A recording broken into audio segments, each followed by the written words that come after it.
કેમ છો બાળકો? તો વિદ્યાર્થી મિત્રો, વિદ્યુત ભારો અને વિદ્યુત ક્ષેત્રો, યસ, પ્રથમ પ્રકરણનું આ થશે.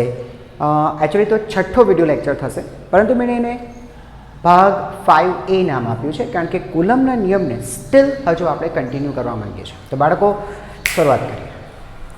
જો બાળકો, આપણે કુલમના નિયમની ગુરુત્વાકર્ષણનો જે નિયમ છે એની સાથે પહેલાં આપણે એની સરખામણી કરશું. ઓકે, તો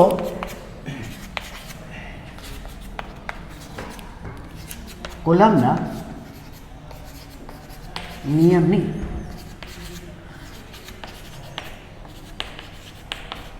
ગુરુત્વાકર્ષણના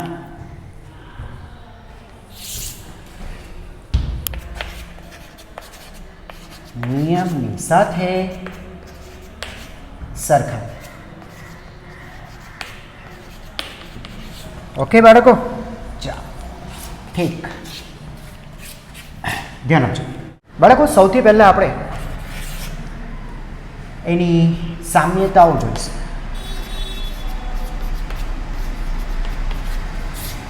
રાઈટ? ઓકે, ચાલો. તેમાં બેટા ફર્સ્ટ કે વિદ્યુત બળ હોય અથવા તો એ ગુરુત્વાકર્ષણ માટેનો બળ હોય, બંને વર્ગ વ્યસ્તના નિયમ છે બેટા. બરાબર? સાંભળો, વર્ગ વ્યસ્તના નિયમો છે. બંને વર્ગ વ્યસ્તના નિયમો છે. બરાબર? તમે જોશો બેટા, એફજી હોય, એક મિનિટ, હું નીચે સૂત્ર લખું છું ગુરુત્વાકર્ષણ બળ માટે. એફજી ઇઝ ઇક્વલ ટુ બેટા G into m1 m2 upon r². Right છે? યસ. એ રીતે બેટા વિદ્યુત બળની વાત કરીએ સો k into q1 into q2 divide by r². બરાબર છે? હું બેટા આની વાત કરું છું કે ચલે છે 1 અપોન r². છે ને બેટા? લખાઈને આ રીતે, બાકીના બધા અચળાંકો છે. ક્લિયર? એટલે વર્ગ વ્યસ્તના નિયમને અનુસરે છે બંને બેટા એ રીતે. બીજું, બંને બળો કેન્દ્રીય બળો છે. બંને બળો એ કેન્દ્રીય સેન્ટ્રલ ફોર્સીસ, કેન્દ્રીય બળો છે.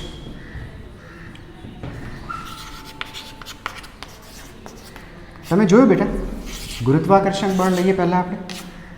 બરાબર? આ પહેલું પદાર્થનો દળ, આ બીજા પદાર્થનો દળ, તેના બળો બેટા દર્શાવતા હોય ને તે આપણે ત્યારે કેન્દ્રની જોડતી, આનું કેન્દ્ર C1 કહીએ, આનું કેન્દ્ર C2 કહીએ બેટા. હે ને? આ કેન્દ્રની વાત થાય C1 C2. બરાબર? આની વાત થાય C1 C2. તો બેટા બળો આપણે કઈ રીતે બતાવતા હોય છે? બળો આપણે આ બે કેન્દ્રને જોડતી રેખા પર બતાવતા હોય છે, કંઈક આ રીતે. હે ને? આ રીતે. બરાબર? આને આપણે કહીએ 1 પર 2 વડે લાગતું બળ, આ 2 પર 1 વડે લાગતું બળ. બરાબર? એ તો બેટા વિદ્યુત ભારોની આપણે વાત કરીએ. ચાલો, આ સમજો, કોઈ એક વિદ્યુત ભાર Q1 છે, આ બીજો વિદ્યુત ભાર Q છે. આ બેટા પહેલાનું કેન્દ્ર, આ બીજાનું કેન્દ્ર, બે કેન્દ્રોને જોડતી રેખા. તો બળ બેટા કઈ રીતે બતાવીએ? આ રીતે 2 પર 1 વડે લાગતું બળ, આ 1 પર 2 વડે લાગતું બળ. બરાબર છે? મતલબમાં આ જે બેટા ગુરુત્વાકર્ષણ બળ છે અને આ વિદ્યુત બળો છે, પણ છે કેવા બેટા? કેન્દ્રીય બળો છે. જોઈ લો બેટા, આ કેન્દ્રીય બળ છે, મીન્સ કેન્દ્રોને જોડતી રેખા ઉપર બળ લાગતા હોય છે, એટલે એને કહેવાય છે કેન્દ્રીય બળો. રાઈટ છે? નાઉ ધ થર્ડ થિંગ, ત્રીજી, બંને સંરક્ષી બળો છે. બળો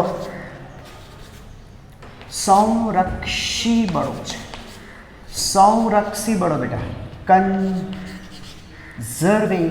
conservative. Okay, conservative forces. Okay, right છે બેટા? કન્ઝર્વેટિવ, સંરક્ષી બળો. સંરક્ષી બળો કેવું કહેવાય બેટા? કે જે બળ વડે થતું કાર્ય પદાર્થથી લીધેલા માર્ગ પર આધારિત ન હોય. બળ વડે થતું કાર્ય ઓકે માર્ગ પર આધારિત ન હોય. માર્ગ પર આધારિત ન હોય. બરાબર છે? અથવા બંધ માર્ગ પર થતું કુલ કાર્ય કુલ કાર્ય શૂન્ય હોય, ઓકે, તો તેવા બળની વાત સંરક્ષક બળ કહેવાય. બરાબર છે. બળ વડે થતું કાર્ય માર્ગ પર આધારિત ન હોય બેટા. કયા માર્ગ પર જાય છે ફોર સમજાય છે બેટા? ઓકે. અથવા તેમ કહી શકાય કે બંધ માર્ગ પર થતું કાર્ય, સાંભળજો બેટા, એ શું કહે છે? બંધ માર્ગ પર થતું કુલ કાર્ય શૂન્ય હોવું જોઈએ. બરાબર છે. દાખલા તરીકે કોઈ કોઈ પણ વિદ્યુત ભાર સમજો બેટા અહીંયા છે, ક્યુ અહીંયા છે. હવે તમે અહીંયા બેટા વિદ્યુત ક્ષેત્ર છે, ચિંતા નહીં કરો, અહીંયા ક્યાંક વિદ્યુત ક્ષેત્ર છે, બરાબર, અહીંયા લખોયું ચાલવા ક્ષેત્ર. હવે વિદ્યુત ભાર તમે આમ લઈ ગયા, આમ લઈ ગયા, આમ લઈ ગયા, અને ફરી પાછું પોતાના મૂળ સ્થાન ઉપર પાછા લઈ ગયા અહીંયા, બરાબર. એટલે એ બી સી ડી, તમે શું કર્યું બેટા? એ બી સી ડી એ, એટલે એથી શરૂ કરીને ફરીથી બેટા એ પર આવી ગયા, અને તમે કુલ કાર્ય નક્કી કરો છો કે ભાઈ કુલ કાર્ય કેટલું, સોરી, કુલ કાર્ય 1 મિનિટ. જો બાળકો તમે શોધો છો કે ભાઈ કુલ કાર્ય કેટલું, બરાબર, તો કુલ કાર્ય બેટા જો 0 સાબિત થતું હોય, બરાબર છે, તો અહીંયા વિદ્યુત બળ વડે થતું કાર્ય, અહીંયા વિદ્યુત ભાર છે ને બેટા, તો વિદ્યુત ક્ષેત્રમાં વિદ્યુત બળ વડે થતું કાર્ય શૂન્ય સાબિત થાય છે. એ તો બેટા તમે ગુરુત્વાકર્ષણ માટે પણ ભણ્યા છો કે ભાઈ ગુરુત્વાકર્ષણ બળ પણ સંરક્ષક બળ છે, રાઈટ છે. તો આ બંને બળો બેટા સંરક્ષક બળો છે, ઓકે. તો આ બેટા આપણે ભણ્યા તેમની સામ્યતાઓ, રાઈટ છે, કે બે કઈ રીતે એકબીજા સાથે મળતા આવે છે. હવે બે વચ્ચે શું વિભિન્નતા છે, બે શું અલગ પડે છે તે જોઈએ આપણે. બેટા બે વચ્ચે ડિફરન્સ શું છે, શું અલગ પડે છે, બરાબર છે.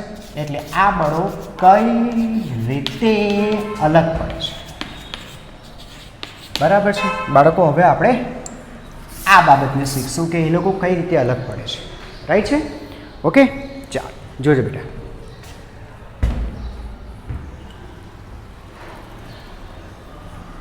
ચાલો જો બાળકો, સૌથી પહેલું આપણે જો બેટા ગુરુત્વાકર્ષણ બળની વાત કરીએ એફજી, તો તમને ખબર છે ગુરુત્વાકર્ષણ બળ ફક્ત આકર્ષણ પ્રકાર છે, બરાબર ને. બે દળ હોય બેટા, સોરી, આ દળો છે, ઓકે. આ એક દળ છે M1, આ દળ છે M2. તમને ખબર છે તેમની વચ્ચે ફક્ત આકર્ષણ જ બળ લાગે છે, હે ને બેટા? આકર્ષણ, બરાબર છે. આ કોમન બતાવ્યું છે, બરાબર. એક પર બે વડે કે બે પર એક વડે લાગતું બળ કોમન બતાવ્યું છે, બરાબર છે. મતલબ આ બળ કેવું છે? ફક્ત આકર્ષણ, ઓકે. નંબર 2, વિદ્યુત બળની વાત કરીએ ને બેટા, બરાબર છે, સાંભળજો. બે એક જેવા વિદ્યુત ભાર, 2 પ્લસ 2 માઇનસ, બરાબર. એટલે સમાન વિદ્યુત ભાર હોય તો તમને ખબર છે સર તેમની વચ્ચે અપાકર્ષણ બળ લાગે છે, આ રીતે બાળકો, રાઈટ, યસ. આ બતાવ્યું મેં તેમની વચ્ચે લાગતા વિદ્યુત બળો, બરાબર છે. તો આ કયા બળો છે સર? તો સર આ તમે બતાવ્યા અપાકર્ષણ, હે ને. તો તેમની વચ્ચે આકર્ષણ પણ હોય છે બેટા. વિજાતીય વિદ્યુત ભારો, એક ધન એક ઋણ, બરાબર ને બાળકો. એટલે એ અસમાન વિદ્યુત ભાર હોય તો બેટા અસમાન વિદ્યુત ભારો જો હોય તો તમને ખબર છે તેમની વચ્ચે આકર્ષણ હોય છે. તો અહીંયા જે વિદ્યુત બળ બતાવ્યું બેટા એ આકર્ષણ પ્રકારનું છે, બરાબર.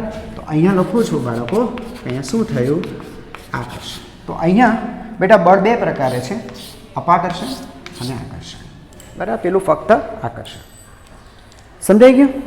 અને તમને એની પાછળ રીઝન પણ ખબર છે બેટા કે આવું શાના માટે હોય છે. તમને ખબર છે ને બેટા ગુરુત્વાકર્ષણ બળ જે ખરું એના માટે જવાબદાર છે દળ, બરાબર. અને વિદ્યુત બળ છે બેટા એના માટે જવાબદાર છે વિદ્યુત ભાર, બરાબર. વિદ્યુત ભારના બેટા બે પ્રકાર છે, યસ, પોઝિટિવ એન્ડ નેગેટિવ. જ્યારે આ બેટા ખાલી એક જ પ્રકાર, બરાબર, ધન પ્રકાર નથી હોતો, અથવા તો એક જ પ્રકાર ધન, સમજાય છે? આ બધા ખાલી ધન જ છે, એટલે એક જ વિકલ્પ છે. અહીંયા સર વિકલ્પ બે થાય, કાં બે સમાન થાય, એક જેવા વિદ્યુત ભાર થાય, અથવા તો બરાબર છે વિજાતીય વિદ્યુત ભાર થાય, સમજાય છે? એટલા માટે બેટા આકર્ષણ અને અપાકર્ષણ, આ તો બહુ સિમ્પલ બાબત છે, આ તમને ખ્યાલ આવી ગયો હશે, બરાબર.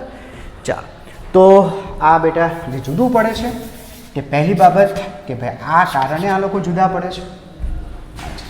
નંબર 2 બેટા આ લોકો ડિપેન્ડ કરે છે માધ્યમ પર, બરાબર છે. જો સાંભળ, સોરી પહેલાં વિદ્યુત બળની ગુરુત્વાકર્ષણ બળની વાત કરું છું તો એફજી જો બેટા સૂત્ર છે G×M1M2 / r², બરાબર. આ તો બેટા અચળાંક જ છે, તમે દેખાય છે અચળાંક છે.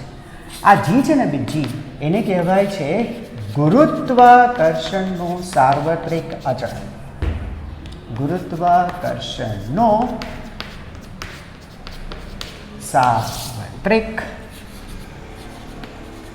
અચળાંક, રાઈટ. એની વેલ્યુ પણ તમને ખબર છે, 6.67 into 10⁻11 newton into metre square per KG square, right.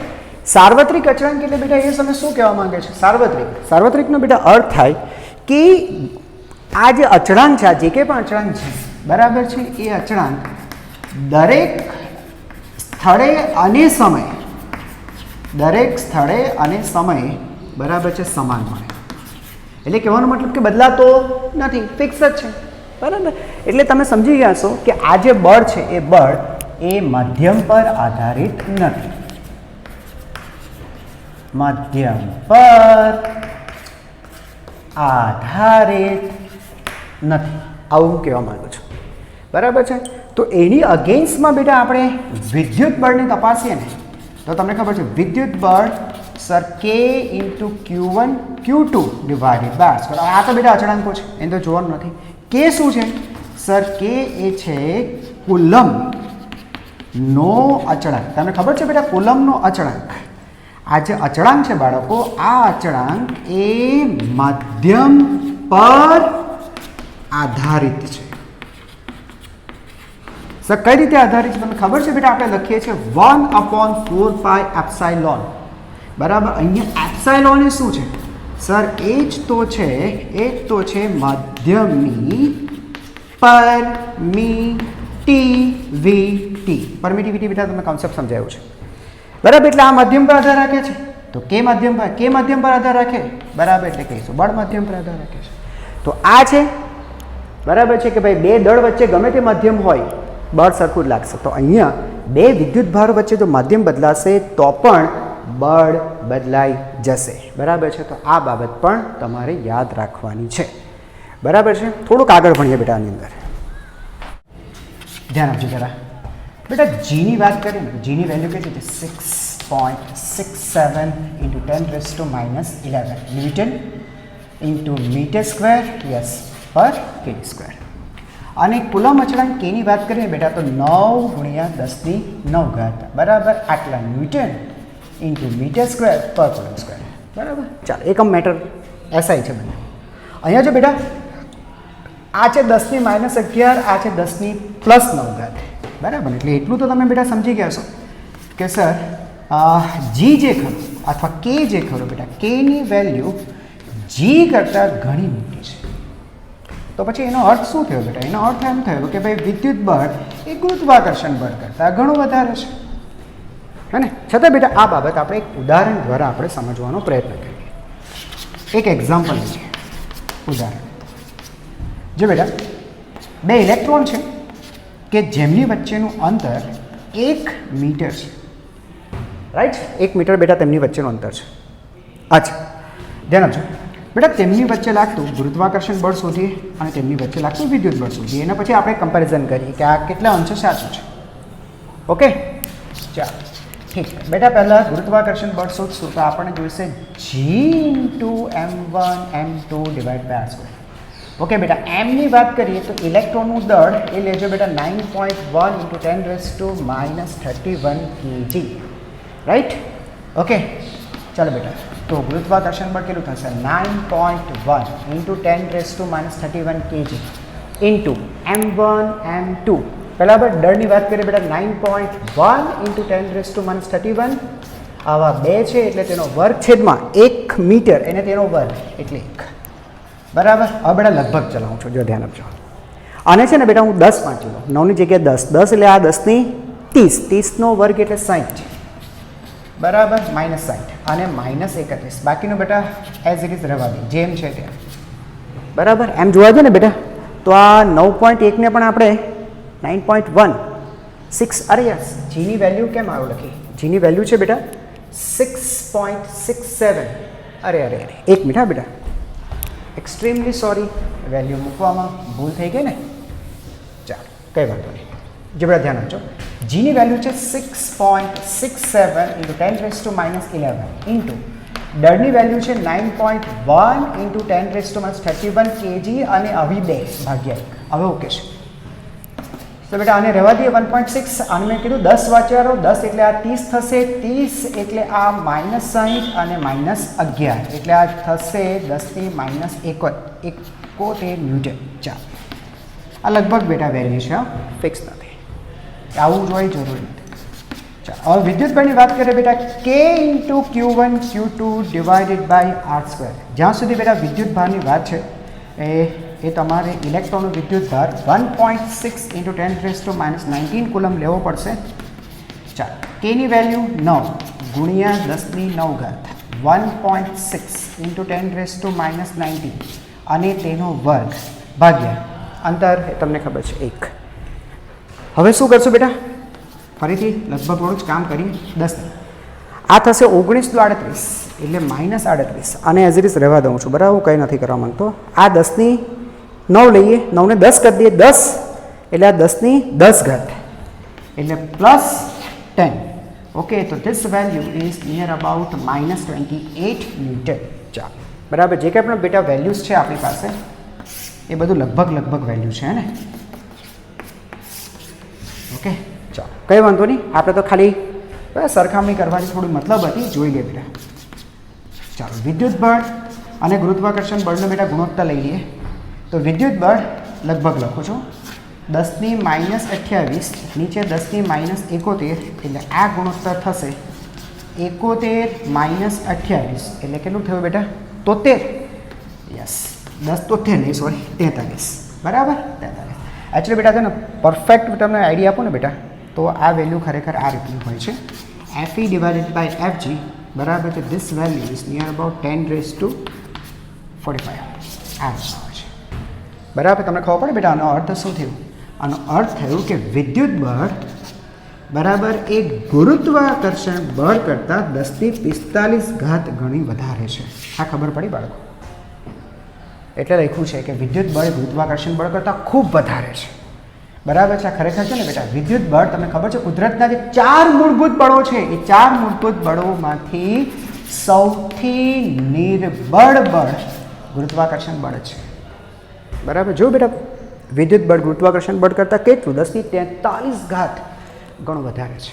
Okay, તો આ તમને સમજાવવા પ્રયત્ન કર્યું બેટા કે આ લોકો કઈ રીતે એકબીજાથી અલગ પડે છે. ઓકે ચાલો બાળકો, હવે આપણે જોઈશું કુલમના નિયમની મર્યાદાઓ.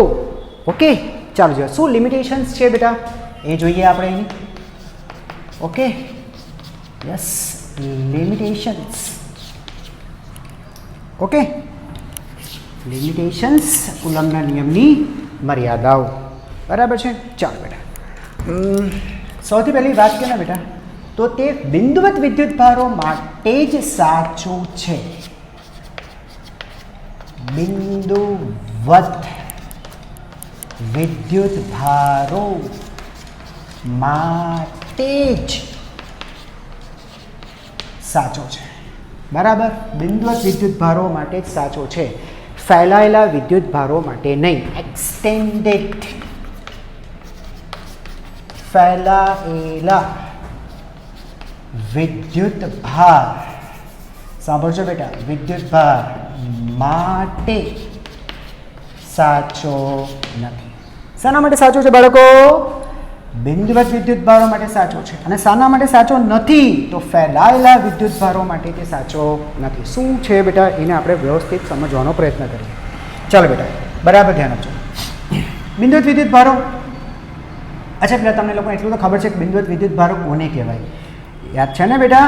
જોજો આ રીતના આ વિદ્યુત ભારિત પદાર્થો છે બેટા, બરાબર છે. યસ તેમના વિદ્યુત ભાર લખી દઈએ Q1 અને આ Q2, બરાબર. આ તેમની વચ્ચેનું અંતર R, રાઈટ?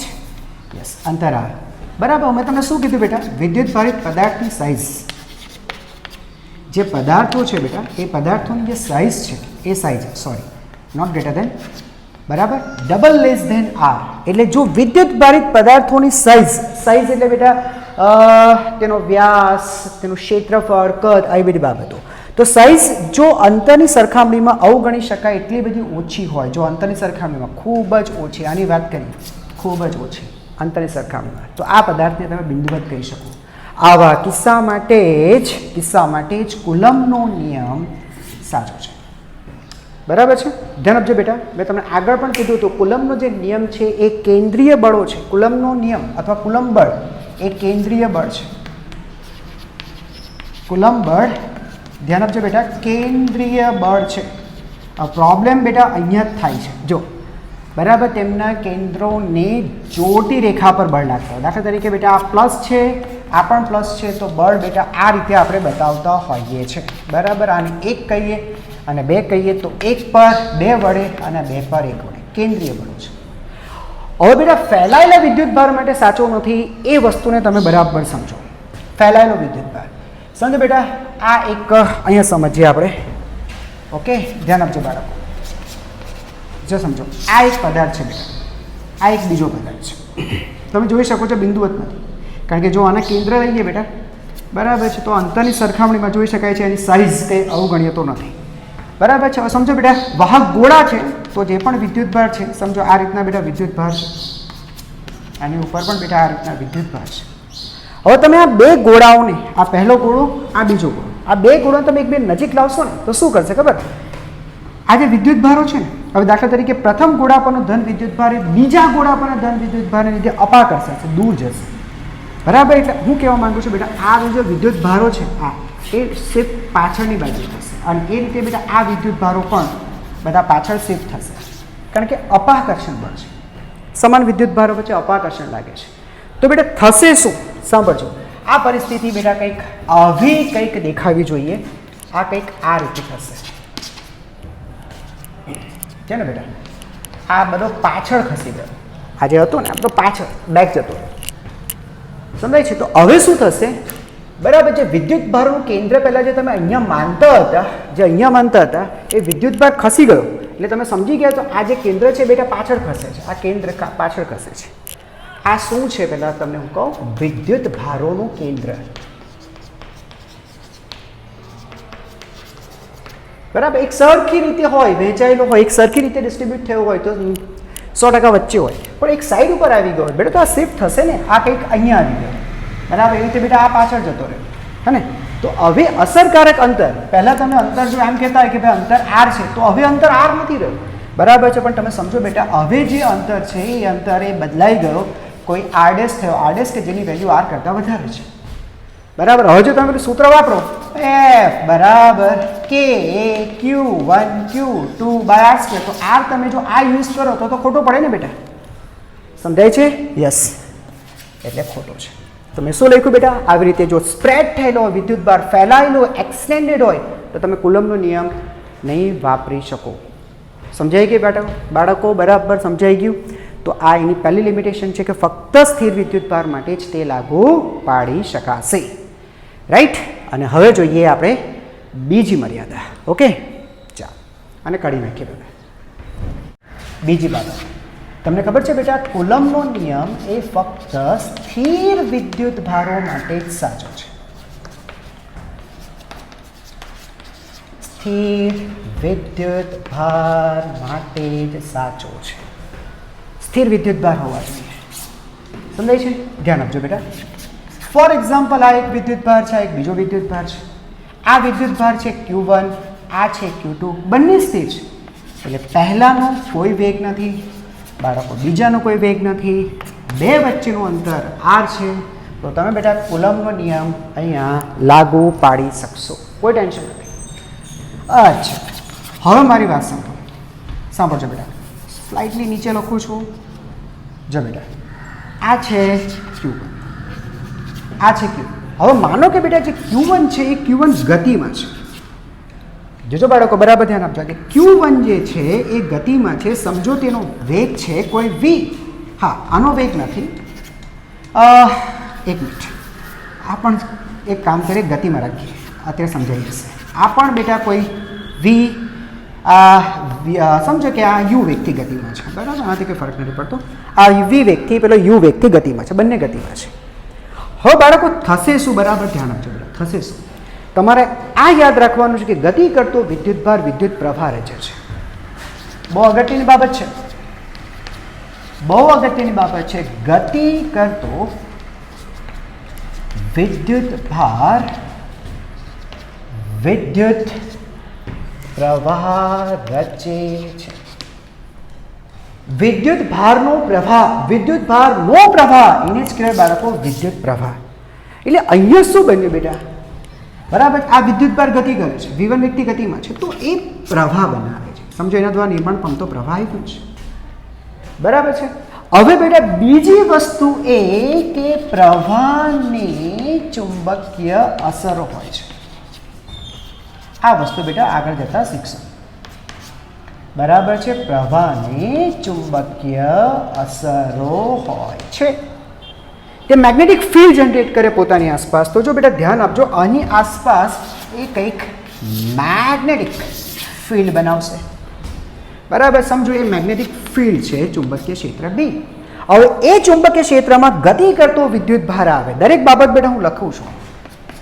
ચુંબકીય ક્ષેત્ર બી શું છે બાળકો? બી છે ચુંબકીય ક્ષેત્ર. ચુંબકીય ક્ષેત્રમાં ગતિ કરતો વિદ્યુત ભાર આવે તો હવે મજા આવશે. તો તેની પર ચુંબકીય બળ લાગે છે. અગત્યનું બેટા, તેની પર ચુંબકીય બળ લાગે છે. બહુ અગત્યનું, ખૂબ અગત્યની બાબત. બરાબર, 3 મુદ્દા લખ્યા છે બેટા. બરાબર છે. તો શું કહે છે? ગતિ કરતો વિદ્યુત ભાર ચુંબકીય ક્ષેત્રમાં આવે તેની પર ચુંબકીય બળ લાગે છે. અને બેટા ચુંબકીય બળનું સૂત્ર લખી દઉં છું. ચુંબકીય બળનું સૂત્ર છે મેગ્નેટિક ફોર્સ Q કૌંસમાં સદિશ V ક્રોસ સદિશ B. આ બધું બેટા આગળ જતાં તમે ભણશો, ટેન્શન નહીં. આ તો તમે લોકોને ડિટેલથી સમજાવવાનો પ્રયત્ન કરું છું. જો બેટા ચુંબકીય ક્ષેત્રમાં, જો તો બેટા ચુંબકીય ક્ષેત્રમાં ગતિ કરતો વિદ્યુત ભાર આવે તો તેની પર બળ લાગે. એટલે શું થશે બેટા? વિદ્યુત ભાર ગતિમાં છે, પ્રવાહ રચાય, પ્રવાહ ચુંબકીય ક્ષેત્ર તૈયાર કરે, ચુંબકીય ક્ષેત્રમાં ગતિ કરતો વિદ્યુત ભાર આવે, તેની પર ચુંબકીય બળ લાગે. એટલે બનશે શું બેટા? બરાબર, Q2 ની વાત કરીએ બેટા, તો સાંભળજો, બરાબર ધ્યાન આપજો. તો Q2 પર લાગતા બળો તો બેટા 2 થશે.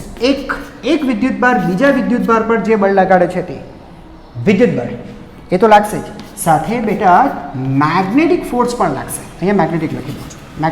મેગ્નેટિક ફોર્સ પણ લાગશે. અને એ રીતે બેટા આ થશે પરિણામી બળ. સમજાય છે? એટલે બેટા અહીંયા Q2 પર ફક્ત વિદ્યુત બળ નહીં લાગશે, ચુંબકીય બળ પણ લાગશે. સમજાય છે? એટલે એકલો કુલમ્બનો નિયમ અહીંયા આપણે યુઝ કર્યું છે તો વસ્તુ ખોટી છે. બરાબર છે? હા, બંને સ્થિર છે તો પ્રશ્ન નથી, ખાલી વિદ્યુત બળ લાગશે બેટા, તો ઇશ્યુ નથી. પણ જો બંને ગતિમાં હશે તો ફક્ત વિદ્યુત બળ નથી લાગતો, વિદ્યુત બળ ચુંબકીય બળ લાગે છે. તો આપણે કહીએ કે ભાઈ ખાલી કુલમ્બનો નિયમ અહીંયા યુઝ થાય છે તો વસ્તુ ખોટી છે. બરાબર, તો આ કુલમ્બના નિયમની મર્યાદા છે. ઓર એક બાબત બેટા તમને શીખવી દઉં, આ લખી લો પહેલાં આની અંદર જ. સર એક ગતિમાં હોય, સાંભળજો સર, આ એક વિદ્યુત ભાર છે Q1 અને સર એ ગતિમાં હોય, સમજો એ ગતિમાં છે, પણ સર બીજો ગતિમાં ન હોય, બરાબર, તો શું કુલમ્બનો નિયમ વાપરી શકાય એ જોઈએ. ઘણાને ખ્યાલ આવી ગયો હશે જો સરખી રીતે ધ્યાન આપ્યું હોય તો. બરાબર, જોજો બાળકો, જો બેટા આ ગતિ કરે છે, ગતિ કરતો વિદ્યુત ભાર એટલે પ્રવાહ જ છે. ચાલો ઠીક છે, પ્રવાહ જ છે. બરાબર, પણ આ ગતિ નથી કરતો. સમજાય છે બેટા? આ ગતિ નથી કરતો, અહીંયા પ્રવાહ નથી તૈયાર થયો. પહેલાં શું થતું હતું?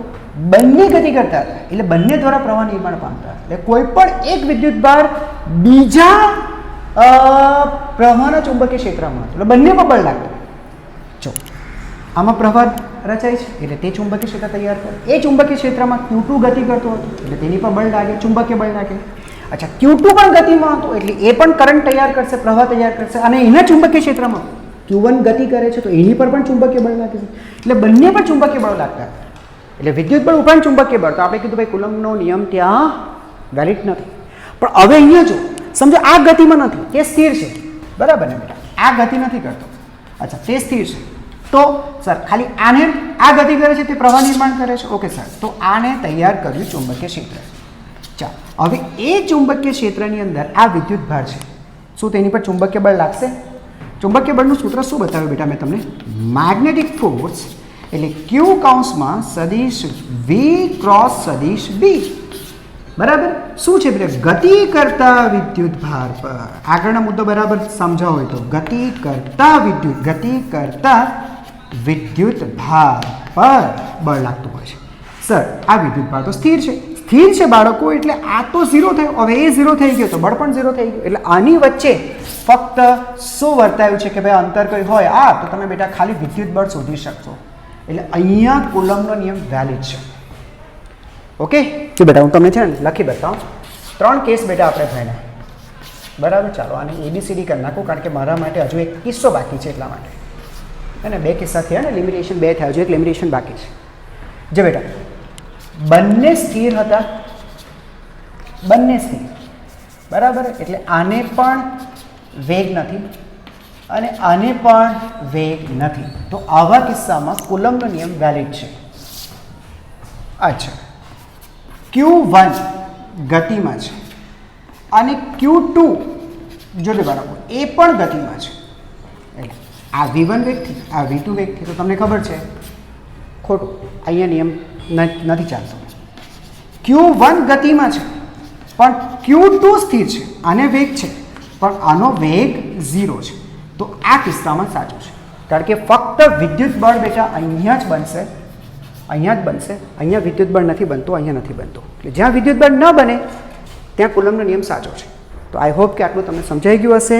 નાઉ ફાઇનલી બેટા ત્રીજી મર્યાદા લિમિટેશન એ છે કે કુલમ્બનો નિયમ 10⁻⁻15 મીટર એટલે ફર્મી અંતર કરતાં મોટા અંતરે સાચું છે.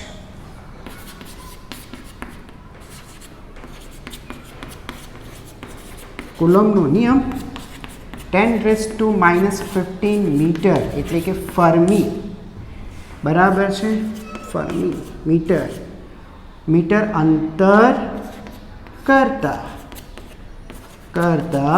મોટા અંતરે જ સાચો છે. સો પ્લીઝ બેટા ધ્યાન આપજો, બરાબર. તમને ખબર હોય તો બેટા આ જે અંતર છે ને એ અંતરને ન્યુક્લિયર અંતર પણ કહેવામાં આવે છે. ફર્મી અંતર અથવા તો ન્યુક્લિયર અંતર. શા માટે બેટા ન્યુક્લિયર અંતર? કારણ કે ન્યુક્લિયસની અંદર જ આટલું ઓછું અંતર હોય છે, બીજા બેટા ક્યાંય પોસિબલ નથી. ફક્ત ન્યુક્લિયસ આટલા ઓછા અંતરે હોય છે. ઓકે, તો તમને લોકોને બેટા મર્યાદા બરાબર સમજાઈ ગઈ હશે. અને બેટા હવે આપણે કુલમ્બના નિયમ પર આધારિત કેટલાક એડવાન્સ લેવલના દાખલાઓ આપણે જોઈએ. ઓકે, પહેલો દાખલો, માનો કે બેટા એક વિદ્યુત ભાર છે +Q, આ એક બીજો વિદ્યુત ભાર છે +Q. બે વિદ્યુત ભારો વચ્ચેનું અંતર છે સમજો 2a. ઓકે, 2a અંતર છે. અચ્છા, બરાબર કેન્દ્ર પર એક બીજો વિદ્યુત ભાર મૂકીએ +Q0. સમજાય છે? તમને ખબર છે આ સ્થિતિની અંદર આ વિદ્યુત ભાર સંતુલનમાં છે. કઈ રીતે સંતુલન ધરાવે છે તે પણ જોઈ લો બાળકો. જો અહીંયા Q0 છે અને તે પ્લસ છે. હા સર, જો બેટા આને આપણે 1 કહી દઈએ, 2 અને આને 0 કહીએ બેટા. તો જો આ થશે 0 પર 1 વડે લાગતું બળ અને આ થશે 0 પર 2 વડે લાગતું બળ. બરાબર, તમને બેટા એટલું તો ખબર પડી ગઈ હશે 0,1 અને 0,2 આ બંને સરખા છે. કેમ સરખા છે? ગુણાકાર જો Q0 અને અંતર, આ અંતર એ, આ અંતર પણ એ, બરાબર. એટલે આ બે સમાન છે. એટલે આ શરતથી આપણે કહીશું કે ભાઈ આ જે વિદ્યુત ભાર છે એ સંતુલનમાં છે. બરાબર છે? યસ, સંતુલનમાં છે. રાઈટ બેટા? Okay, fine.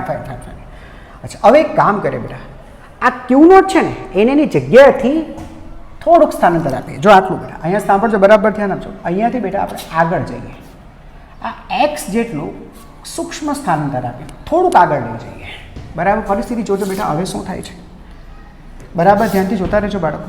હવે આપણો Q0 અહીંયા છે, બરાબર છે. નવસી બેટા શું થવાનું છે? બરાબર, જો બેટા તો હવે આ જે અંતર છે અંતર થશે a+x અને આ અંતર થશે a-x. ખબર તો પડી ગઈ હશે. a+x અને પેલી બાજુ આ a, આ બાજુ -x. બરાબર, હવે જરા બળો જોયો તો બેટા. અચ્છા, અહીંયા જે બળ લાગશે તે લખશો 0 પર 1 વડે લાગતું બળ, અને આ જે બળ લાગશે એ 0 પર 2 વડે લાગતું બળ. બરાબર છે બાળકો? બરાબર ધ્યાન આપજો. જે બેટા અહીંયા એક વસ્તુ તો ક્લિયર થઈ ગઈ હશે કે F01 is less than F02. આ ઓછું હશે. કેમ ઓછું હશે? આ કેમ ઓછું હશે?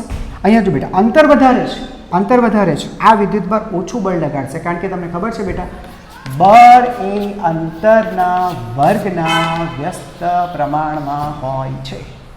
રાઈટ છે? અંતર વધારે તો બળ ઓછું લાગશે.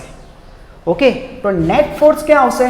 સોરી મારે લખવું છે એફ નેટ. તો એફ નેટ શું હશે?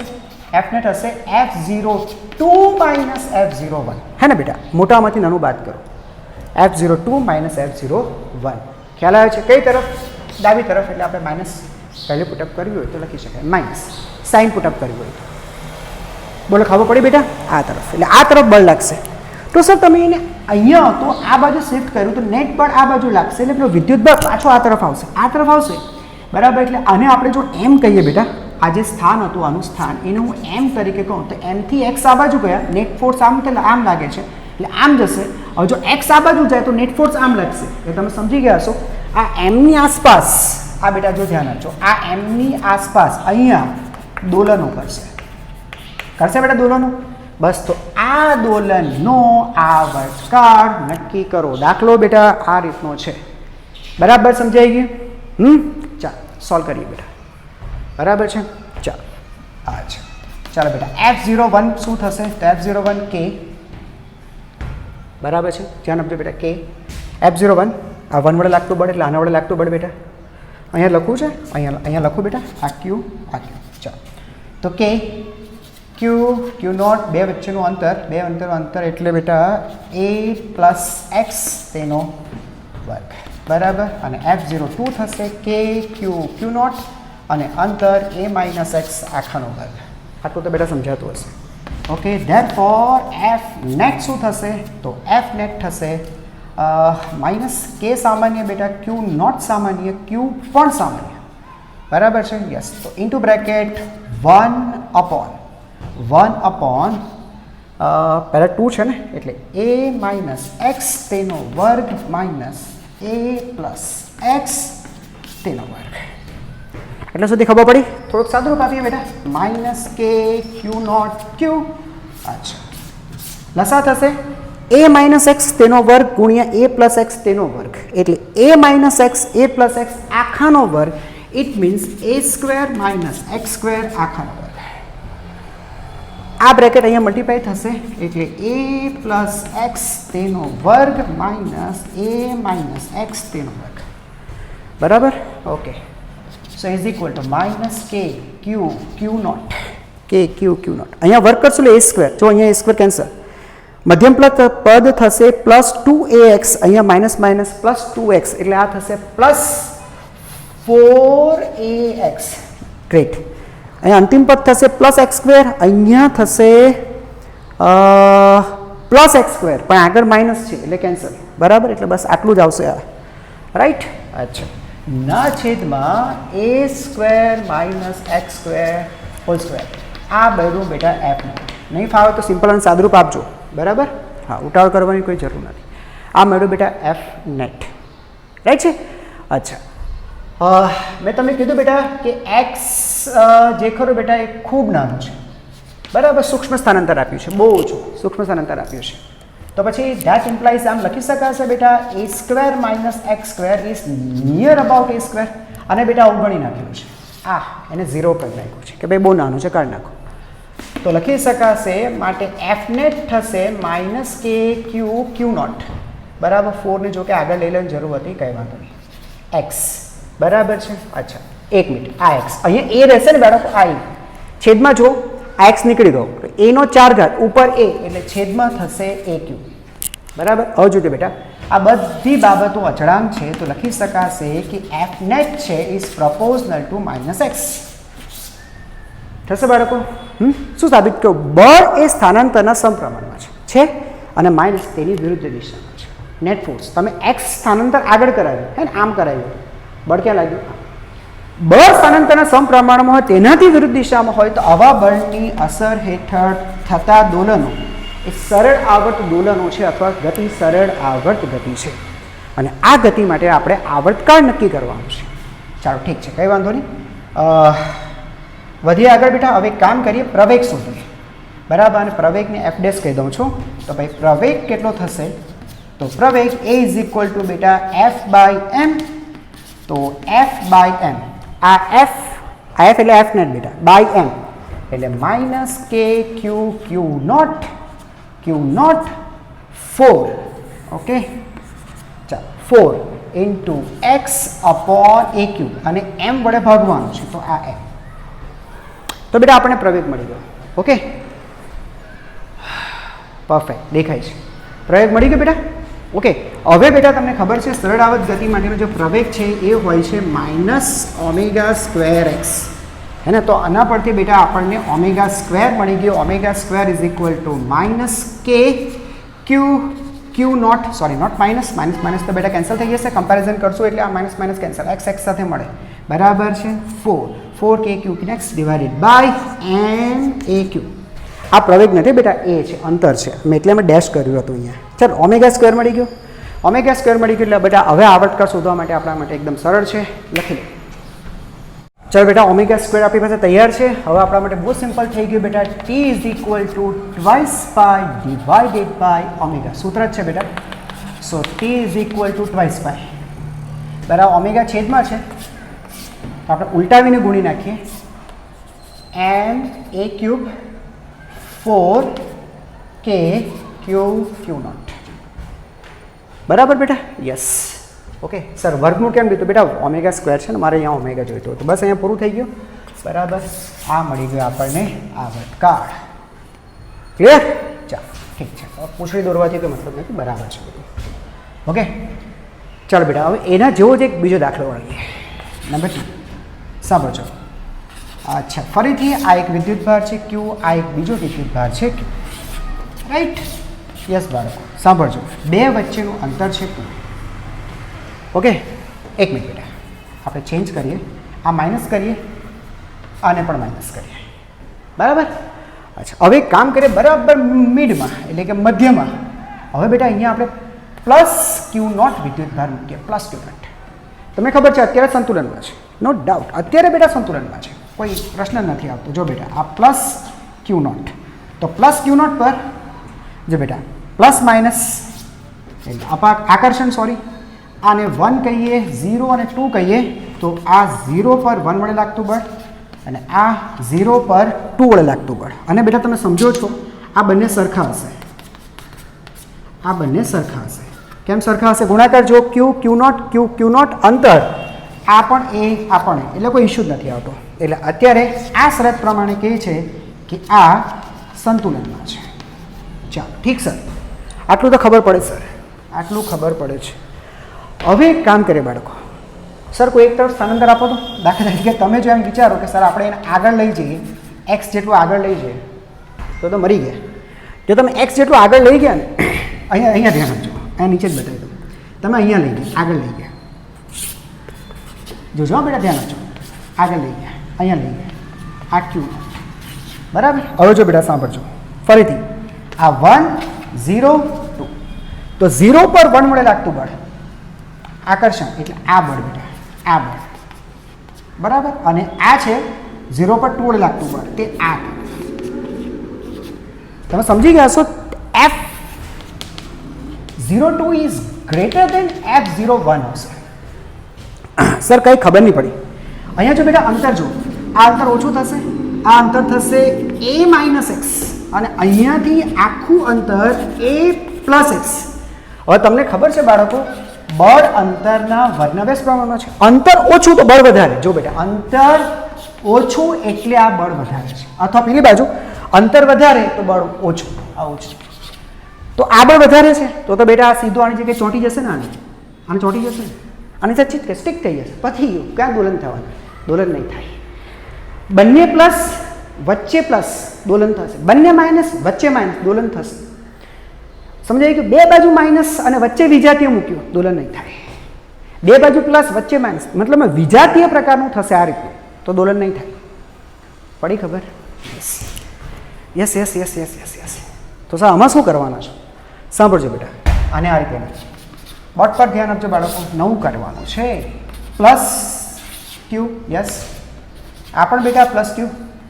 ધ્યાન આપજો, દાખલો સમજાઈ જાય તો બેટા ઇનફ છે. પાછું ગણશો ફરીથી, ટેન્શન નહીં. હવે બેટા જઈને મિડ પર અહીંયા મધ્યમાં જે આપણે શું કર્યું બેટા, જો આ માઇનસ હે ને, સોરી આ માઇનસ. યસ, હવે બેટા પ્લસ ક્યુ નોટ. મેં તમને કીધું આ રીતે વિજાતીય બે માઇનસ વચ્ચે પ્લસ, તો દોલન નહીં થાય. આમ સમશ્રિત દોલન નહીં થશે. દોલન થશે, ઉધ્વ અક્ષને સમાંતર થશે. જો બેટા એક કામ કરો, આને દોલન આપો, બરાબર, સ્થાનાંતર આપો, પણ ઉપરની બાજુ આપો. સમજો બેટા, અહીંયા ઉપર લઈ ગયા આપણે, અહીંયા ઉપર વાયજી, અહીંયા છો તમે, અહીંયા, બરાબર. હવે આ અહીંયા નથી, અહીંયા આવી ગયો છે, અહીંયા. તો શું થાય? જોજો બેટા, ધ્યાન આપજો, ધ્યાન આપજો બાળકો. જોજો, કેન્દ્રીય બળ છે ને, અચ્છા સાંભળજો. આ માઇનસ આ પ્લસ એટલે આકર્ષણ, એટલે આ આમ બળ લગાડશે 0 પર 1. આ 0 1 2 પ્લસ માઇનસ આકર્ષણ એટલે આની પર આમ બળ લાગશે. આ થયો 0 પર 2 વડે લાગતું બળ, બરાબર. એક વસ્તુ તો બેટા ક્લિયર છે, આ બંને બળોના મૂલ્ય સરખા થશે. કેમ સરખા થશે? જો ગુણાકાર જો ક્યુ ક્યુ નોટ, ક્યુ ક્યુ નોટ, ગુણાકાર સરખો. અંતર જો બેટા, આ અંતર જેટલું અંતર અહીંયા છે એટલું જ અંતર આ થશે. એ તમારા અંતર પણ તમને કહી દો બેટા, અંતર કેટલું થશે એ અંતર આર કહીએ. તો જો બેટા આ એ આખું 2a ને બાળકો, આ 2a, તો આ એ, આ વાય, એટલે આ મળી ગયું બેટા y² પ્લસ a² નું વર્ગ. પાયથાગોરસ લગાડ એટલે આ મળી જાય. તો જેટલું અંતર અહીંયા છે એટલું જ અંતર અહીંયા છે, એટલે બળોના મૂલ્ય સરખા, બરાબર છે.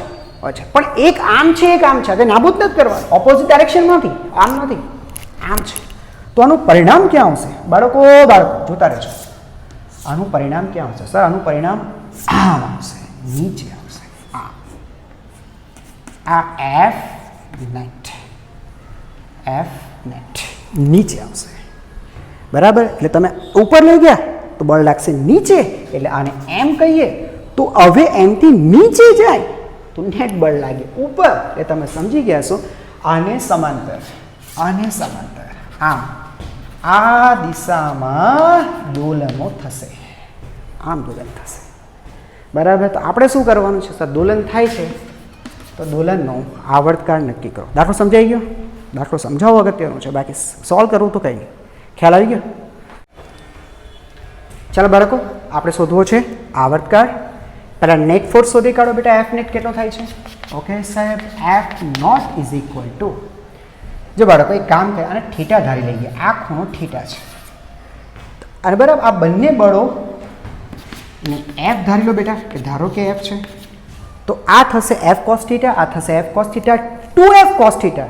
એફ નેટ એટલે યસ 2f કોસ થીટા. સમજાયું બેટા? આ એફ કોસ થીટા, આ એફ કોસ થીટા, બે ભેગા થયા, નીચે આવ્યા. યસ, એ જ છે F net, right. 2f cos theta, right બેટા.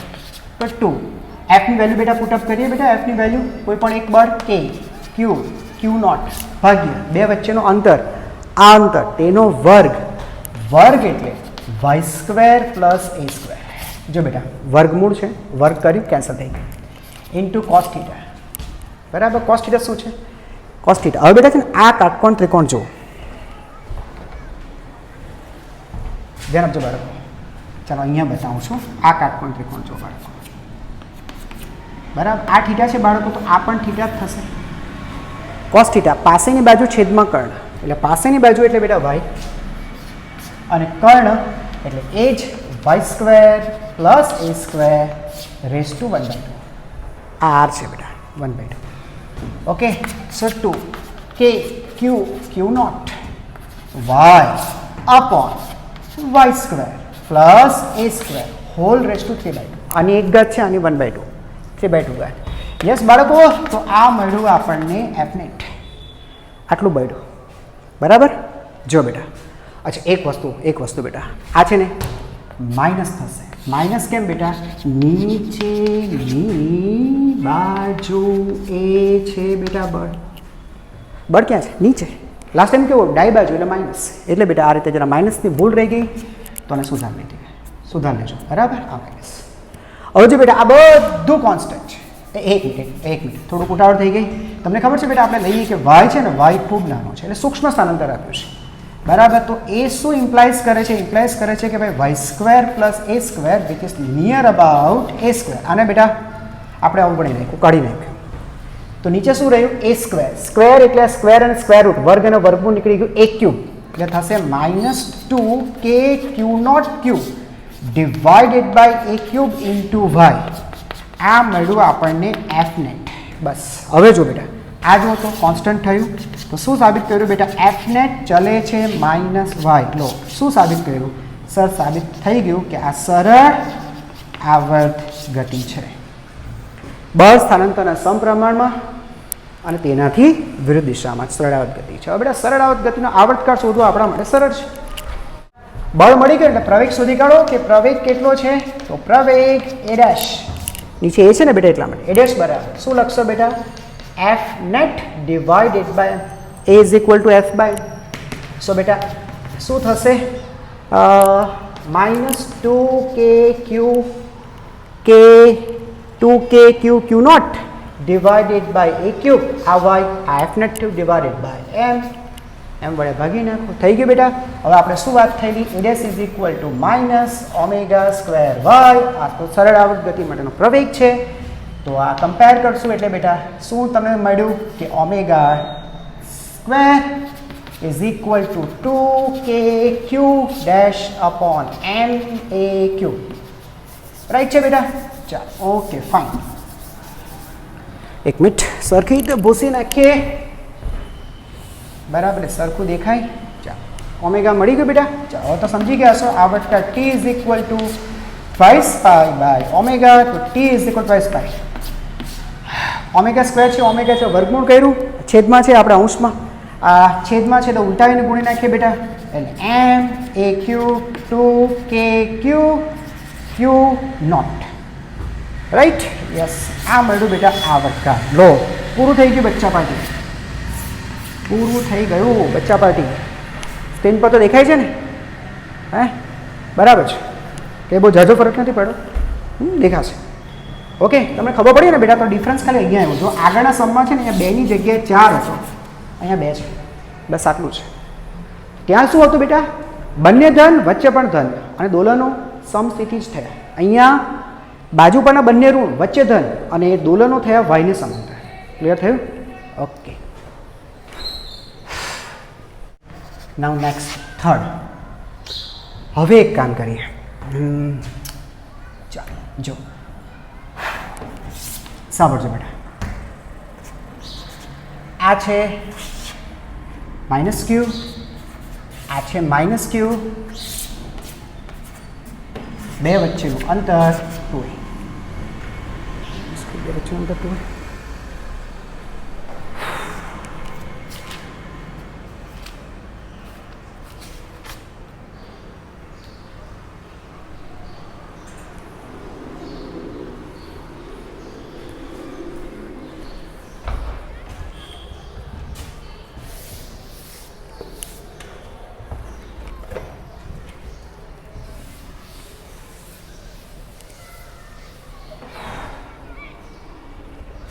ચાલો બેટા હવે લઈએ થર્ડ. જો બાળક +q બે વિદ્યુત ભારો વચ્ચેનું અંતર 2a. ક્લિયર? હવે બેટા મિડ પોઈન્ટ પર આપણે મૂકીએ +q માટે. સર આ થઈ ગયું. યસ આપણે કહ્યું બેટા સમછેદી દોલનો માટે આ કિસ્સો હતો. એક કામ કરીએ, આનો ઉધ્વ દિશામાં સ્થાનાંતર આપીએ તો શું થાય? બધા ઓપ્શન તપાસી લેવા જોઈએ. સર ઉપર મોકલવું છે ને? જો સાંભળજો અહીંયા મૂકવું છે બેટા ઉપર બરાબર. એટલે આપણે એને શું કર્યું બેટા?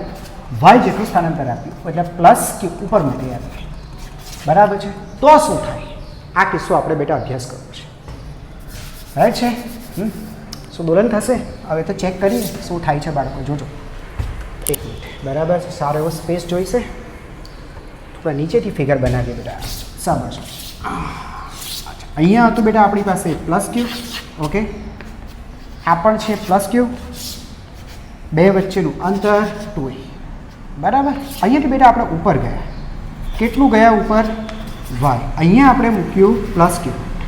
શું થાય એમ છે જો બેટા સાંભળજો, મજા આવશે, ધ્યાન આપજો બાળકો. જો આ 1 0 2, તો સર આ બળ લાગશે આ રીતે, 0 પર 1 મળે,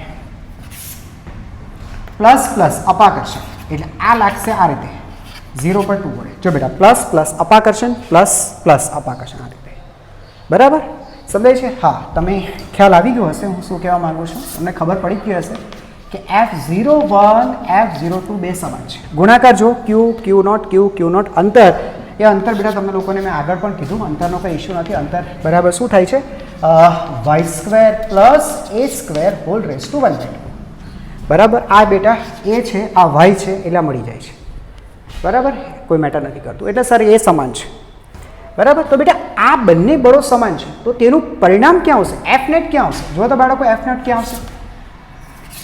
યસ, વેરી ગુડ બેટા, એફ નેટ ઉપરની બાજુ આવશે, આ રીતે આવશે, એફ નેટ ઉપર આવશે. તો સર સ્થાનાંતર દિશામાં જતું બળ લાગે છે, એટલે દોલન નહીં થાય. ઉપર કરીએ ને નીચે જવું જોઈએ બળ, તો દોલન થાય. અહીંયા દોલન નહીં થશે. યસ, દોલન નહીં થાય. એક કામ કરો બેટા, એફ નેટ શોધો તો ખરા કેટલો થાય છે. એફ નેટ શું થશે? અચ્છા, એક કામ કરે બેટા, અને આપણે થીટા ધારી લઈએ, તો બંનેને એફ, કે ભાઈ આ બંને સમાન છે, એફ ધારી લો બેટા, હે ને? તો શું થશે? આ એફ કોસ થીટા, આ પણ એફ કોસ થીટા, એટલે એફ નેટ થશે 2f કોસ થીટા. હા પણ બેટા પ્લસ, પ્લસ એટલા માટે આ વખતે ઉપરની બાજુ એ છે બેટા, ઉપર છે, રાઈટ? એટલે 2f કોસ થીટા થશે. ક્લિયર? ઓકે, પ્લસ 2 એફની વેલ્યુ બેટા મૂકીએ કે Q નોટ, અને અંતર છે y² plus a² whole raise two 1/2, તેનો વર્ગ કર્યો, સ્ક્વેર કેન્સલ. કોસ થીટા જોઈએ બેટા, કોસ થીટા, આ થીટા તો તેની સામે બેટા આ પણ થીટા. હવે છે ને આ કાટકોણ ત્રિકોણ બેટા ધ્યાનમાં લો બાળકો, આ કાટકોણ ત્રિકોણ ધ્યાનમાં લો.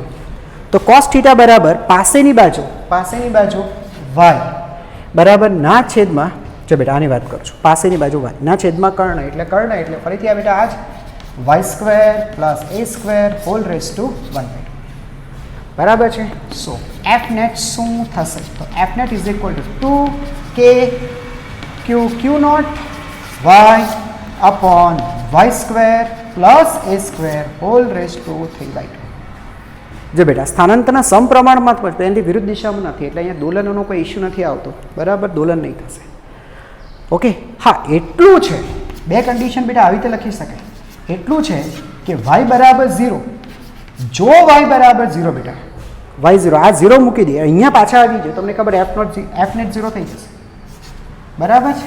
0 લખું છું તો એફ નેટ 0, કારણ કે y 0 તો બેટા તમે અહીંયા આવી જશો, અહીંયા આવી જાય તમને ખબર છે, તો એ તો 0 થઈ જશે, બરાબર. ઓર એક મજા આવશે, જો y બરાબર ઇન્ફિનિટિવ, તો અનંત હોય, તો અહીંયાથી આ અંતર છે, અનંત અંતર લઈ જઈએ તો બેટા છેદમાં છે ને, તમે અનંત સેટ કરશો ને, અનંત છેદ અનંત, આ y અનંત સેટ કરતો, છેદ અનંત હોય તો બેટા એફ નેટ 0 થઈ જશે, છેદ અનંત તો પણ એફ નેટ 0 થશે. તો સર y ની બે વેલ્યુ 0 અને અનંત માટે બળ 0 થશે, બરાબર છે. તો વિધેય 0 ફરીથી 0, એનું મતલબ કે બે 0 ની વચ્ચે વિધેય મહત્તમ થતું હશે. સાંભળો, હું આ રીતે તમને કહેવા માંગુ છું બેટા, આ એક વિધેય છે y કે જે x સાથે બદલાય છે, અને આમ થાય છે, x ની વેલ્યુ x1, x ની વેલ્યુ x2, x1 માટે 0, x2 માટે 0, બે વખત 0 થાય છે, એનું મતલબ કે ક્યાંક x ની આ વેલ્યુ માટે, આને ખબર પડી બેટા, x ની આ વેલ્યુ માટે y ની વેલ્યુ મહત્તમ થઈ છે, એટલે બે જગ્યાએ 0 થયું, બે જગ્યાએ 0 થાય છે, x1 x2 માટે 0 મળે છે, તો આ ક્યાંક ને ક્યાંક x ની કોઈ વેલ્યુ માટે આ મહત્તમ 100% થતું હશે, કોઈક અંતરે બળ મહત્તમ થતું હશે. બસ બેટા તે અંતર માટે જાણવાનું છે કે y બરાબર બ્લેન્ક, બરાબર, કે જેથી એફ નેટ એફ મેક્સિમમ બને. પ્રશ્ન સમજાઈ ગયો બેટા? બરાબર સમજાઈ ગયું? યસ, પ્રશ્ન સમજાવવા તમને ખબર છે જરૂરી છે, બરાબર, ઉકેલ નહીં. ઉકેલ તો ખ્યાલ આવડી જ જશે, બરાબર છે. પ્રશ્ન સમજાવવો જોઈએ, લખી નાખો. ચાલો બેટા, આપણે વિધેય શું કરવું છે? મહત્તમ કરવું છે. વિધેય મહત્તમ કરવાનું તમને ખબર છે. વિકલનના ઉપયોગો બેટા, વિકલિતના ઉપયોગો છે. સ્ટેપ નંબર 1, વિધેયનું વિકલન કરો. વિધેય છે તમારો એફ, જે વાયની સાથે બદલાય છે, બરાબર છે. એટલે એફ નેટ એ કોનો વિધેય છે? વાયનું. તો પછી બેટા વિધેયનું ચલની સાપેક્ષે વિકલન કરી નાખો બેટા. ચાલો આનું વિકલન કરો. તો બેટા 2 અચળ, કે અચળ, ક્યુ નોટ અચળ, ક્યુ અચળ, બરાબર, અને વિકલન એટલે કે ડી બાય ડીવાય તમારે કરવાનું રહેશે વાયના છેદમાં Y square plus A square whole raise to 3/2. આનું તમારે વિકલન કરવાનું છે, બરાબર. ચલો વિકલનને જોજો બાળકો. મેથ્સના વિદ્યાર્થીને તો પ્રોબ્લેમ નહીં હશે, બાયોલોજીવાળા ખાસ જોજો. 2k Q not. જે બાળકો સાંભળજો, ભાગાકારનો નિયમ લગાડો. ભાગાકારનો નિયમ કંઈક આ રીતે છે બેટા, છેદ અચળ તો Y square plus A square whole raise to 3/2. છેદ અચળ. અંશનું વિકલન, વાયનું વિકલન વાય સાપેક્ષે 1. ધ્યાનથી જોજો બેટા. માઇનસ, બરાબર. 1 મિનિટ બેટા છે ને, હું થોડું સાફ કરી નાખું છું. બાળકો ધ્યાન આપજો. છેદ અચળ અંશનું વિકલન ઓછા, હવે અંશ અચળ એટલે કે વાય અચળ, આ છેદનું વિકલન. છેદનું વિકલન બેટા Y square plus A square raise to 3/2 નું વિકલન. 3/2 આગળ એટલે ઘાત આગળ, અને ઘાતમાંથી એક બાદ 3/2 માંથી બેટા એક કાઢી નાખીએ એટલે 1/2, બરાબર છે. ચાલો ઘાતનું વિકલન પત્યું. હવે કૌંસનું વિકલન કરીએ તો કૌંસના Y square plus A square. કૌંસના વિકલનમાં બેટા વાય સ્ક્વેરનું વિકલન 2y પ્લસ એ સ્ક્વેરનું વિકલન 0. એટલે આ થયો અંશ અચળ છેદનું વિકલન. ના છેદમાં છેદનો વર્ગ, તો છેદનો વર્ગ એટલે બેટા Y square plus A square તેનો વર્ગ. છેદમાં છેદનો વર્ગ, છેદનો વર્ગ એટલે 3/2 છે ને બેટા, તો 3/2 તેનો વર્ગ એટલે વર્ગ અને વર્ગમૂળ કેન્સલ એટલે બેટા 3/3 થશે. જો ફરીથી છેદ અચળ અંશનું વિકલન ઓછા અંશ અચળ પછી છેદનું વિકલન. છેદનું વિકલન જો તેમાં ઘાતનો નિયમ લગાડ્યો પછી કૌંસનું વિકલન કર્યું. છેદમાં છેદનો વર્ગ, આ છેદ હતો એનો વર્ગ. છેદ છે બેટા 3/2, બરાબર. ચાલો, તો આ થયું બેટા વિકલન dy/df, બરાબર. હવે બેટા df/dy, હવે df બરાબર 0 મૂકી દો બેટા. વિકલન બરાબર 0 મૂકી દો. તો 0 મૂકશો તો આને તમે 0 મૂકશો, બરાબર છે. આ 0 ક્યારે હોઈ શકે? સર આ ઉપરનું જે પદ છે ને એ 0 હોવો જોઈએ તો જ 0 થાય. તો આ પદ બેટા 0 બતાવો. તો શું લખશો બેટા?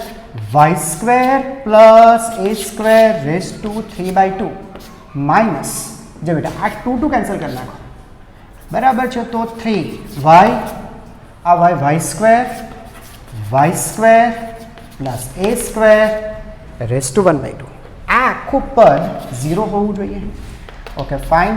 એનો મતલબ કે 3y square plus A square raise to 1/2 equal to Y square plus A square raise to 3/2.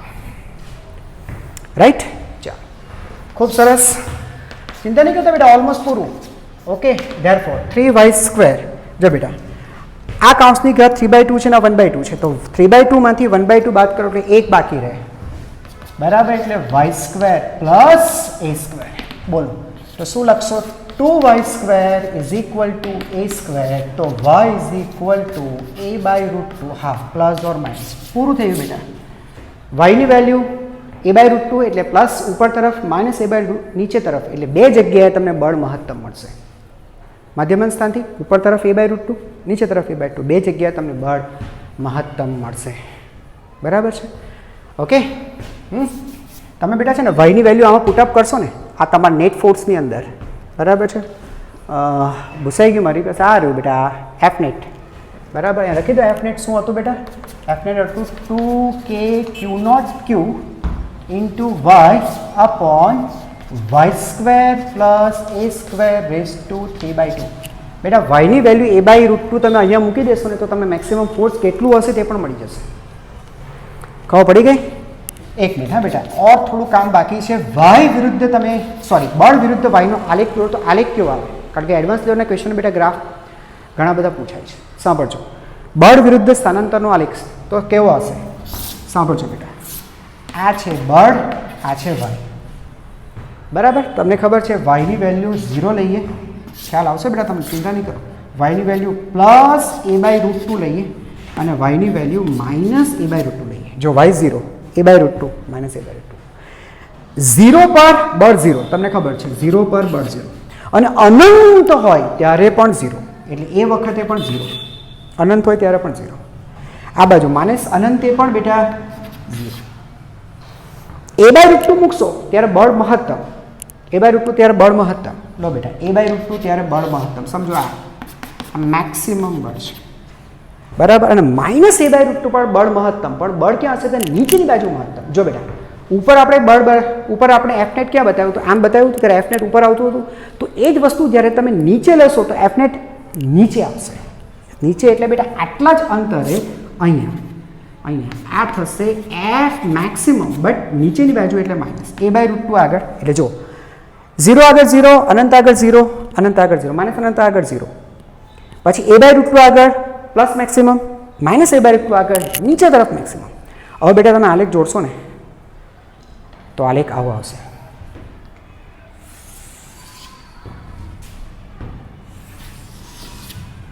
આવો આલેખ આવશે.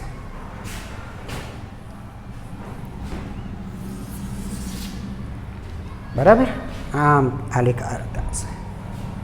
હવે આલેખ પૂછી શકાય. ઓકે, લખી લો. ચલો બેટા, और एक થઈ જાય. સમજો, જો બેટા એક રિંગ છે, રિંગનું દળ એમ અને તેની ત્રિજ્યા છે r. રિંગ પર વિદ્યુત ભાર એટલે કે પરિઘ પર, રિંગના પરિઘ પર આ રીતે વિદ્યુત ભાર ફેલાયેલો છે. એ જે ફેલાયેલો જે વિદ્યુત ભાર છે એ માની લો Q છે. બરાબર, અને કેન્દ્ર પર એક Q0 વિદ્યુત ભાર મૂકેલો છે. અહીંયા એક વિદ્યુત ભાર છે Q0. તો આપણને કહે છે કે રિંગમાં ઉદ્ભવતું તણાવ બળ છે.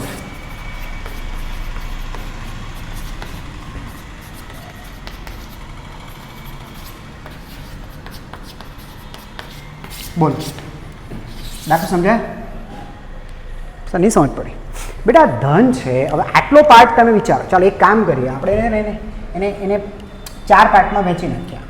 તો આ પાર્ટની વાત કરી તો ધન તો બેટા તમે સમજો યાર, આ ધન છે, આટલો પાર્ટ ધન, તો ધન પર અપાકર્ષણ લગાડી દે. એવી રીતે બેટા આ ધન અપાકર્ષણ લાગે, અહીંયા અપાકર્ષણ લાગે, ઉપર લાગશે તો આમ બધી દિશામાં ખેંચાય તો રિંગમાં ટેન્શન ઉત્પન્ન થાય કે નહીં થાય? યસ, તે કહે છે ટેન્શન નક્કી કરો. ઓકે, ચાલો સાંભળજો. જો બેટા આ કેન્દ્ર પર Q0, આ બધો વિદ્યુત ભાર રાઈટ છે ને, આખી રિંગ પર બેટા વિદ્યુત ભાર છે. હવે એક કામ કરીએ બેટા, રિંગનો અમુક જ ભાગ આપણે વિચારીએ, આટલો પાર્ટ વિચારીએ, આટલો પાર્ટ. બરાબર, એક મિનિટ, આટલો પાર્ટ વિચારીએ. બરાબર, સાંભળજો બેટા, આની લંબાઈ dl, બરાબર, તો સદિશ dl જે વિચારીએ. બરાબર, ખાલી લંબાઈ વિચારો ને બેટા, સદિશ કોઈ જરૂર નથી. તો સર આની લંબાઈ છે dl અને dl પરનો વિદ્યુત ભાર dq, એટલે અહીંયા જે કંઈ પણ વિદ્યુત ભાર છે આ વિદ્યુત ભાર છે dq. dl પરનો વિદ્યુત ભાર dq, એટલે અહીંયા તમે વિદ્યુત ભાર વિચારો dq. તો આ dq પર q ને કારણે કેટલું બળ લાગશે? ચાલો એને લખીએ df. આ પહેલાં df કઈ દિશામાં લાગશે તે પણ જોઈ લેજો. df કઈ લાગશે? સર આ પ્લસ એટલે આ df. બળનું મૂલ્ય કેટલું થશે? કે આ Q0 પેલો dq ડિવાઇડ બાય આ છે. યસ, આટલું લાગશે. બરાબર, ઓકે. આવા જેટલા પણ આ સમજ પડી બેટા? યસ. હવે આ બધા બળોનો તમે સરવાળો કરી નાખો. આ df છે, અહીંયા બીજી બાજુમાં બતાવો. આમ બધા df1 df2 કરવા માંડો અને બધાનો સદિશ સરવાળો કરી નાખો અને કુલ બળ શોધો. તો કુલ બળ બરાબર છે. તો કુલ બળ સદિશ એફ બરાબર ઇન્ટિગ્રેશન સદિશ ડીએફ બરાબર, અને એ 0 થશે. સમજી સમજ પડી? અચ્છા, જો મારી વાત સાંભળો, આ બળનું મૂલ્ય બરાબર આમ છે, તો બરાબર આની ઓપોઝિટમાં તમે આટલી જ લંબાઈવાળો વિદ્યુત ભાર, અહીંયા તમે એક નાનો ખંડ વિચારો, એટલી જ લંબાઈનો ડીએલ લંબાઈનો છે, તો એની પરનો વિદ્યુત ભાર પણ પાછો ડીક્યુ થશે. તો ક્યુ નોટ ડીક્યુ અંતર ફરી પાછું એચ આર બરાબર. તો અહીંયા જે બળ હશે એ બળનું મૂલ્ય એ પણ આના જેટલું જશે, ડીએફ હશે કે નહીં એટલું જશે, પણ બરાબર આની ઓપોઝિટમાં છે, તો આ કેન્સલ થશે. તો એ રીતે બેટા દરેક ખંડ હે ને એનો સદિશ, દરેક ખંડ ઉપર લાગતા બળનું સદિશ સરવાળો તો 0 જ થવાનું છે બેટા, કુલ બળ 0 જ થશે. બરાબર છે? યસ, કુલ બળ 0 થશે. એક કામ કરો, અદિશ સરવાળો કરો તો બળોનો અદિશ સરવાળો. આ પાછું નવું શું લાગે? સદિશ સરવાળો. સદિશ સરવાળો દિશા સાથેનો, કે ભાઈ આ દિશા છે અને હવે સરવાળો કરો. અદિશ સરવાળો એટલે ખાલી કે ભાઈ આનું મૂલ્ય આટલું વત્તા આનું મૂલ્ય આટલું, મૂલ્યનો સરવાળો કરશો. દાખલા તરીકે જો હું તમને એમ કહું બેટા 4i કેપ બરાબર પ્લસ -4i કેપ, તો આનો જવાબ બેટા 0 જ આવવાનો છે. પણ આ સરવાળો સદિશ છે. અદિશ સરવાળો એટલે ખાલી મૂલ્ય, તો આનું મૂલ્ય 4, આનું મૂલ્ય 4, મૂલ્ય -4 છે. એટલે -4 નથી, હવે આ -i કેપ ઋણ x બાજુ દિશા સાથેનો સરવાળો. ખાલી મૂલ્યનો સરવાળો કીધો હોત તો બેટા 8. તો એ જ હું કહું છું, અદિશ સરવાળો ખાલી મૂલ્ય નહીં ઉમેરો. તો અદિશ સરવાળો કેટલો થાય? તો f ઇઝ ઇક્વલ ટુ સંકલન ડીએફ. માથે તીર નથી મૂકવાનું બેટા, લો હાઇલાઇટ કરી બતાવો, ડેન્જરની સાઇન કરી બતાવો, એ નથી મૂકવાનું બરાબર. તો સંકલન ડીએફ કરશો તો શું આવશે? તો સંકલન ડીએફ કરશો તો સંકલન કે બાર ક્યુ નોટ બાર, નહીં કોણ ક્યુ નોટ છે? અરે યાર એક મિનિટ હા બેટા, એક્સ્ટ્રીમલી સોરી. જોજો કે ક્યુ નોટ બરાબર ડિવાઇડેડ બાય આર સ્ક્વેર બરાબર, સંકલન ડીક્યુ. ડીક્યુ વાળો પદ બેટા એ અંદર રહેશે. ઓકે, તો કેટલું બળ આવશે? તો બળ F is equal to K Q nought by R square DQ નું સંકલન ક્યુ. એટલે આખા વિદ્યુત દરેક ખંડ, આ એક ખંડ પરનો વિદ્યુત ભાર તેનો સરવાળો કરો એટલે કુલ વિદ્યુત ભાર, આખી રિંગ પરનો વિદ્યુત ભાર, આટલો બળ થયું. આ સરવાળો જે બેટા આવ્યો ને બેટા, ફરીથી કહું છું, એ સદિશ નથી, અદિશ સરવાળો છે. અદિશ સ્કેલર સમેશન છે બરાબર છે. ચાલો હવે લખીએ રિંગ. સાંભળજો બેટા, સોરી રિંગ. રિંગમાં ઉદ્ભવતું તણાવ બળ, ઉદ્ભવતું તણાવ બળ T ઇઝ ઇક્વલ ટુ, સાંભળજો, બળોનો સદિશ સરવાળો, બળોનો સદિશ સરવાળો, સાંભળજો બેટા, સદિશ સરવાળો ભાગ્યા 2π.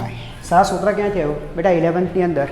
જો તમે વ્યવસ્થિત એકદમ એડવાન્સ લેવલ સુધી ભણ્યા હોય બેટા, તો વર્તુળ ગતિની અંદર આ ટોપિક અમે શીખવીએ છીએ કે કોઈ પણ વર્તુળાકાર રિંગ છે તો રિંગની અંદર કેટલું તણાવ ઉત્પન્ન થશે, તો બળોનો સદિશ સરવાળો ભાગ્યા 2π આ સૂત્ર છે. તો બળોનો સદિશ સરવાળો બેટા આપણે લઈ આવ્યા, એ છે K Q nought Q divided by R square અને 2π વડે ભાગી નાખીએ. યસ, આ મેળો તમને તણાવ બળ બાળકો. Yes T. હા, તમે બેટા કેની કિંમત જો 1/4πε0 કંઈક મૂકીશો બરાબર છે, તો એનો જવાબ ઓર બદલાઈ જશે. એ જવાબ શું થશે અહીંયા લખી આપો બેટા. તો ટી ઇઝ ઇક્વલ ટુ, એક મિનિટ, કેની વેલ્યુ 1/4π, 4π એટલે છેદમાં થશે 8π². જો બેટા 4 એટલે અહીંયા 8 અને π, 4π ε0 બરાબર. યસ, આર સ્ક્વેર, તો આર સ્ક્વેર ઉપર થશે ક્યુ નોટ અને ક્યુ. તો બેટા તણાવ બળની વેલ્યુ આ થશે બરાબર. બસ, તો બેટા આની સાથે આજનું આ વિડીયો લેક્ચર પૂરો કર્યો છે બરાબર. થોડા એડવાન્સ લેવલના ક્વેશ્ચન લીધા હશે, થોડુંક આજે વધારે મગજની કસરત કરવી પડી હશે બરાબર છે, પણ બેટા એ આપણા માટે હિતકારક જ છે. ઓકે, તો બેટા ફરીથી એક નવા વિડીયો લેક્ચર સાથે પાછા મળશું. ત્યાં સુધી ભૂલતા નહીં, અભ્યાસ કરતા રહો. Thank you very much.